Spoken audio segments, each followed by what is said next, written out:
Chapter 9, Another Trial, of Fire Emblem Conquest is a siege map where you need to infiltrate and take out a Hoshidan-controlled fortress. Inside the fortress is Azura, who is controllable from the beginning of the map and is very likely to die if caught by any of the enemies. There are 3 ways to enter the fortress. The big main entrance is guarded by spear fighters and archers, with the other 2 entrances being at the top and bottom of the map.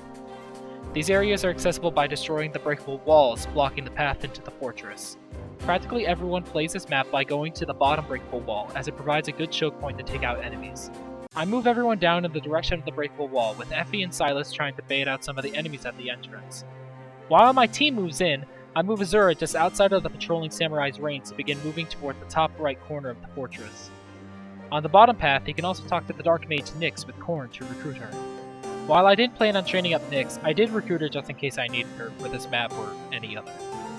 Inside the fortress there is a Shrine Maiden with an Enfeeble staff, a staff that reduces the stats of anyone hit by 4 stages. To take care of it, I have Nyx stand in range of the Shrine Maiden so that all the Enfeeble staff uses will be used up on her. This allows Effie to pair up with Korn so then she can begin baiting the enemy forces with her Dragonstone. While Korn wasn't killing any of the enemies, she was able to bring them in one at a time to the choke point where Mozu could help finish them off. After a few turns, I'm able to take out enough enemies to safely bring my entire team to join up with Azura. After having Azura join up with the rest of the group, I try to bait some of the enemies at the center of the map to begin taking care of the boss. With an Effie and Silas duo, they bait out a spear fighter, which then leads to reinforcements spawning from the top and bottom of the map.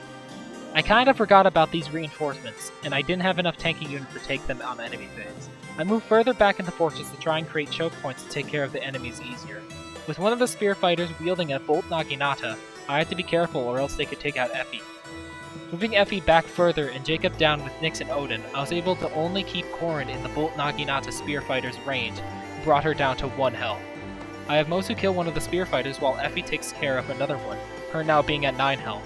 With Effie low and only Elise available to heal, I decided to have Silas stand in between her and the spear fighter while he wields one of the random weapon drops I had gotten in the My Castle, the Norian Blade. The Norian Blade is weaker than Silas' Iron Sword, but wielding it gives +3 to his defense stat, which means it would allow him to take less damage against a spear fighter. I then moved Nyx between Jacob and a samurai to stop Jacob from being attacked on enemy phase. Looking back, I probably could have just had Nyx and Jacob take out the samurai, but this ultimately didn't matter anyway because Jacob just crit the samurai. You are about to be served. All clean. Oh my lord.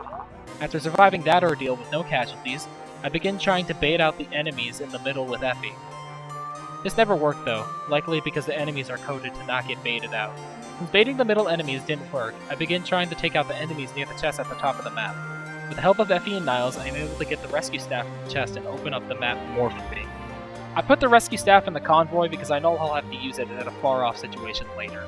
I begin to move some of my army up towards the top, closer to the enemy archers to see if having my units within fewer spaces will make them start moving.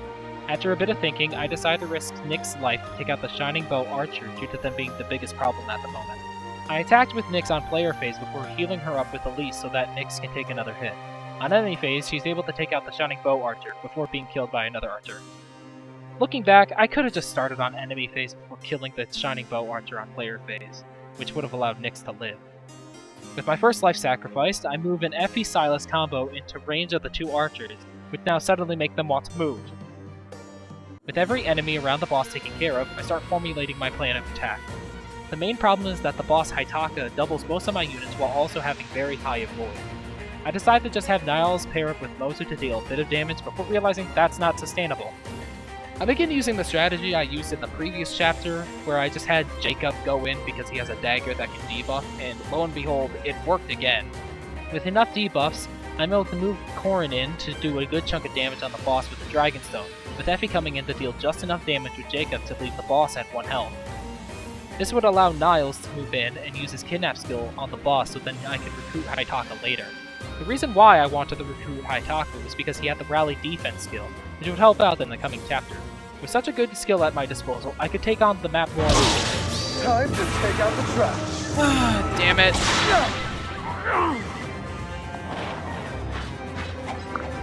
After this loss of a good capturable unit, I move in with Silas to seize and end the map. Itaka dropped a heart seal on death, which I decided to save for later because I wanted Korrin to go down the Wyvern Lord path before the Swordmaster path, and I don't have any other units that I feel like desperately need to change classes right now. This map is an alright one. I had a few struggles on my first attempts due to me not properly baiting enemies to the choke point, but I eventually figured it out. The main problem was that I wasn't able to bait out some of the enemies, which is usually my strategy for dealing with large groups. While it is boring to play like this, I don't care about turn counts, so if the map doesn't have constant reinforcement stopping me from using this strategy, it is definitely my go-to. With how this map went, it makes me think I should either start thinking of different ways to solve my problems, or start being more confident in other units than Effie to tank on enemy phase.